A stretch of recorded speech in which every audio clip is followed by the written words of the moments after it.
Let's be real, everything is expensive right now.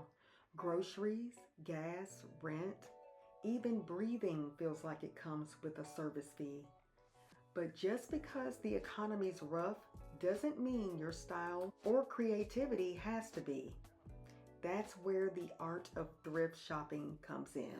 Hello, gems, and welcome back to my channel. Today we're going to talk about how to shop smart, sustainably, and creatively when money's tight. Because thrift shopping isn't just about buying cheaper clothes anymore. It's about survival, self-expression, and resourcefulness. First, let's talk mindset. Thrifting during rough times is nothing to be ashamed of. It's actually an act of resilience. It's saying I can adapt. I can make the best out of what I've got. Every piece you find carries a story. And when you buy secondhand, you're rewriting the story into something new. Gems, here's the trick.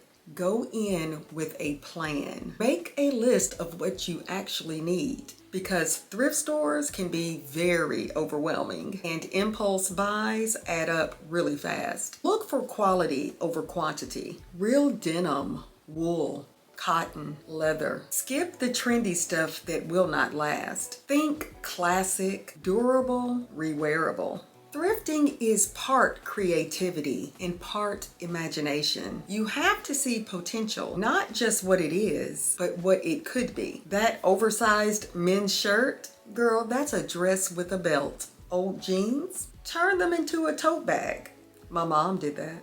You don't need new, you need new eyes. Every time you thrift, you're not just saving money. You're saving resources. You're keeping clothes out of landfills, supporting local charities, and building a style that's truly yours. In hard times, that kind of empowerment matters. It's not about what you can't afford. It's about what you can create. The art of thrifting is not about being broke. It's about being brilliant. Anyone can buy something new, but finding beauty in what's been left behind, that's a skill. That's art. So, the next time life feels a little heavy, go thrifting. Not just to buy clothes, but to remind yourself that even in hard times, you can still find something good. Thanks for watching, gems. Don't forget to like, comment, and subscribe, and share this with someone who needs a little thrift inspiration today.